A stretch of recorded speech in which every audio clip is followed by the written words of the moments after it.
Hey, let me show you another thing that we've been working on. And that is the piping. And then I'm going to run in and check on the family because they're still sleeping. They were sleeping when I got up. So anyway, it's just CPVC. I didn't really want to run it on the ground because I was going to run equipment through here. So yeah, now I got a thing to step over. And then the distribution is drip tape. And if you wanted to buy all the little connectors for it, you could. I rolled it up and zip stripped it. I don't have to go back and cut all this stuff off, but the system is about a third finished. I have to get more of these. The hose clamps, this is just a 1/2-inch hose clamp. This is all 1/2-inch PVC, or CPVC actually. I used a composite glue, so I don't have to do 2 steps, primer and then glue. And then we're going to put a pressure regulator on the end, which is just like a Rainbird hose type for 20 psi or 25 psi, which is going to pressure all this down. Not to mention the flow rate on the drip tape's not fast enough to mess with uneven distribution of your water, so not really a big deal.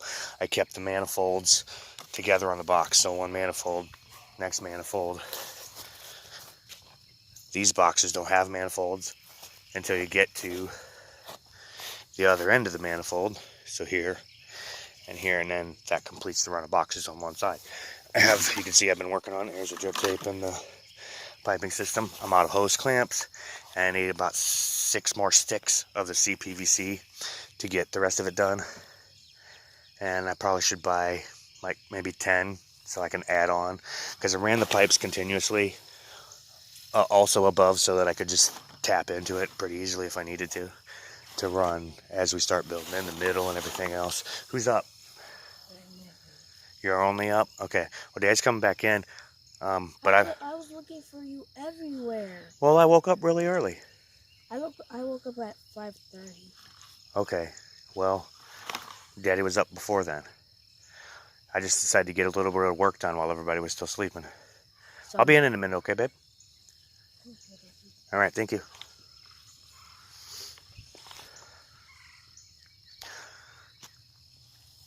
Okay, so that's the watering system, because I don't want these to, obviously want to keep them supplied with water.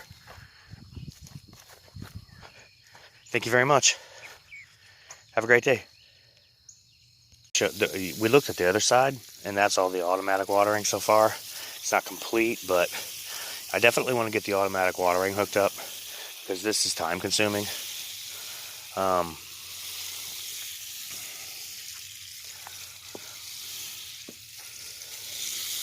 So anyway, I need to finish that project. What's up, girl?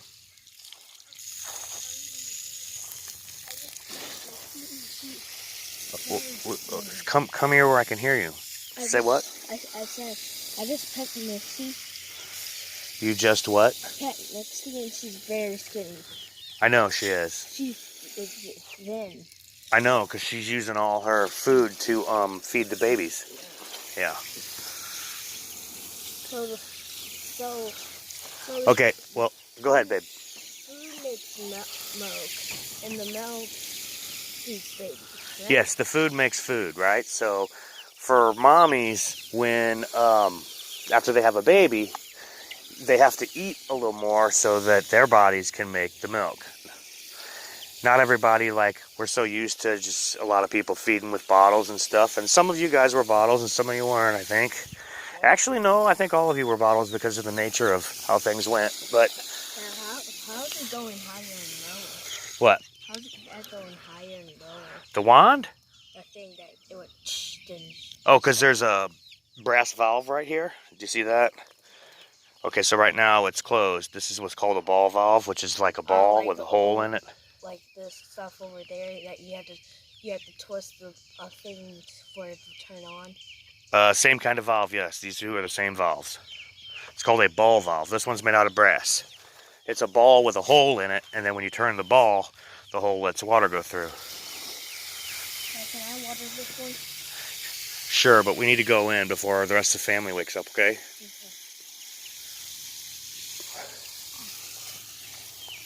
Don't get the plants wet. Water the ground. Beans need to have the water on the ground because they can get unhealthy if they get too wet.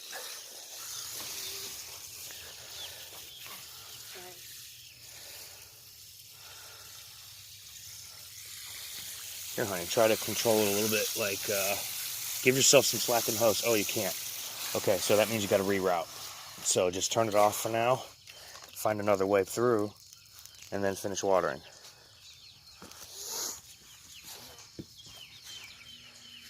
I don't think that's the way through, Rennie. Look at how the hoses ran. Yeah, so come up and around to this side. And you may not even have enough because I have the table hooked up, and I just disconnected that from the grow table over there. Everybody, Matt with the Low Cash Homestead. This is a roll of commercial drip tape. It was a 1,000-foot roll. Between last year's garden and this year's garden, I don't know how much I've used, but that's what we have left. Now, I did recycle. I'm going to show you a project, and I did recycle last year's drip tape. But it was a lot more difficult to work with. I keep saying this, and I found it to be the case, is that drip tape does not like to bend. It doesn't bend well. It's designed for like straight runs. So let's take a look at what we did here at the Low Cash Homestead. We'll go to the other side, which has all the drip tape installed. So essentially what we did is we built these CPVC manifolds and piping. Does the piping run above the ground? Yeah. Is it kind of a pain in the ass to step over? Yeah, but that's just what it is. Because trying to route drip tape through all of these boxes, I would get an uneven watering, and I just know that from experience. Despite what they tell you, once it's like bending your garden hose. You know, it's like taking your garden hose in your hand and squeezing it. You know, putting a kink in your garden hose. This stuff, drip tape, kinks very, very easily. It is designed for straight runs. So if you want to do, there are commercial soaker lines that are available. So if you don't want to build manifolds or do anything like that, then I would probably go with the commercial soaker lines. But essentially, it's just manifolding, and it's CPVC. The reason I use CPVC instead of PEX or anything like that is because CPVC is cheap, and so are its components. For the most part, you start getting into ball valves, those can be $4 or $5 a piece. Gate valves can be anywhere between $3 and $6. You know, so stuff like that gets pretty expensive. But couplers and elbows and all of that stuff, super, super cheap. Now, with PEX pipe, if you are good at working with PEX, then you may not need elbows and certain things. But the fittings on PEX pipe, and if you're not a plumber, then you either have to buy the crimping tools, or you have to buy shark bite connectors or push-on connectors. And those get very, very expensive. So what you save in the PEX pipe and the ease of usage with PEX pipe, you make up for in the cost of accessories, fasteners, valves, elbows, all of those things. So we just use CPVC. I use a single part glue, which is primer and glue all in one. That saves me a step. And then most of this was done with last year's drip tape. And it was difficult to get straightened out because once it kinks, it just, you know, you have to like run your fingers across it. Like imagine there's drip tape in my hand. Imagine I'm pulling on a ribbon. Okay, so you have to kind of pull it through your fingers to get all those kinks out. And it can get, let's take a look. Here's a piece. It can get pretty nasty, and sometimes it can actually puncture or rip where it kinks, and then you get little sprays. And I have some of them in this side of the garden here. I have some places where it's spraying out of the drip tape versus dripping because I recycled drip tape and it had kinked. So if you're planning or interested in using drip tape, just beware of that. And me personally, I built a manifold for all the boxes. I'm not done. I've got 3 boxes left, but it's getting very, very late. And I'm pretty much going to wind this day up. I did finish this whole side, this side right here, and including the Aztec Red box that we put in. We put all this in a day. I didn't measure, and I wasn't nearly as particular on this side as I was on that side. I wanted to make sure that my design in my mind was going to work and that everything was going to go together. So I took a little bit more time with laying that out than I did with laying this out. And this one I just built in place. And I did make a little bit of a mistake on my red Aztec box because my drip tape isn't spaced right. But I'm not going to go back and change it, guys. It's just not worth it. It will water just fine. So I've got 3 boxes left to do. And that will be the automatic irrigation on this part of the garden. The other secondary garden, we're still watering that manually. And that's just because I have some containers, and I just water the containers as well. Another thing that we did this morning was, and I've been trying, and I need to turn that chicken tractor around and get him back through here, was I put my climbing strawberries. I moved the boxes all to one side, and then I put my climbing strawberry in. Is it too late? I don't know. But I put it in anyway. It's seed. And then we also did over here on the trellis, I decided to go ahead and use this for more than just the kiwis. Since I had the infrastructure, I might as well use it. I went ahead and put some Kentucky poles in there. I didn't do a whole lot of groundwork on this. I just ran a mantis through it and threw the pole beans in with a little bit of Eco Scraps vegetable fertilizer. That's it. Am I going to run a drip tape line here? Probably. But it's just getting very, very late. And I am very, very tired. But I want to give you an update. So this one whole side is functional. The 2 systems are separate, meaning this system runs on one line. That system runs on another, with the exception of the red Aztec box. And the reason I did it that way is because I'm not going to build a whole isolated system for that one box. And the rest of it is not prepared with growing anything in it. Now, I do have, we'll take a quick look over here. Let me step over that. And man, I really need to run that tractor back through this middle here. And the pasture, again, we still haven't did lawn maintenance in the garden areas and pasture areas. I call it pasture. I don't have animals grazing on it. But I do call it pasture. So we got a lot of little stuff popping up. The New Zealand's, so far, I'm going to go ahead and take that little seed that's put up there and tuck that down in there with my fingertip. All right. So far, I've been pretty well surprised with the germination rate on these New Zealands. It's acknowledged that they have a poor germination rate, but I scarified them a little bit with a razor blade, and then, actually, no, I'm sorry, that's incorrect. I just soaked them in some water to get them going, and then I have one more thumb watermelon, and that's another thumb watermelon. And then I've got climbing oranges. I'm not seeing anything out of those yet. Maybe my climate's not conducive. I don't know. We'll see about that. And then same thing. We just use CPVC and a control valve to build all the control systems for the ebb and flow table for the microgreens. It has been more around the temperature that you would expect for this time of year here at the Low Cash Homestead. So I haven't really had to water the microgreens hardly at all today. And then we did do, and then here's the way that I'm powering this. Like I said, this drip tape is a commercial grade drip tape. It's designed to operate at a certain PSI. I neglected that when I initially bought it, so I ended up getting an aftermarket hose end regulator, which goes there. And then I already had the manifold, so I figured I might as well use it. So it's basically Zone 4. Zone 1 is this part of the garden. This will be Zone 2, which will be that part of the garden.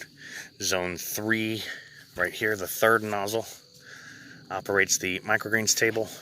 And then this fourth nozzle is a spray wand that allows me to reach pretty much everywhere else.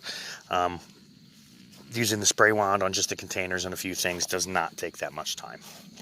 And sometimes, I'll wake up, kind of depends, a lot of times I wake up 3, 4 o'clock in the morning, and if I don't go back to sleep, then I just kind of get dressed and, go straighten up tools and things like that in the garage till the sun comes up, and I come out and do a little bit of work. until usually one of the bigger kids will come out and go, where you at? We were looking for you. You're not in the house. Where you been, Dad? Well, you know, by now they're learning, especially with the little ones. The little ones are learning, check the laundry room first. Second, check the garage. Third, check the garden. Okay, so, and at night they don't usually venture out by themselves there. You know, the youngest one is 3. So that kind of explains that. But I wanted to give you an update on what we're doing. And for any of you planning to use drip tape, once again, I'm going to emphasize this one more time. Drip tape does not bend. It bends like crap. So you might want to build a manifold system. Or there are manifold systems available commercially to match the commercial drip tape. I didn't want to spend the money on it. I think I got maybe $100 in piping and valves and all that. I'm going to have surplus. So we'll see.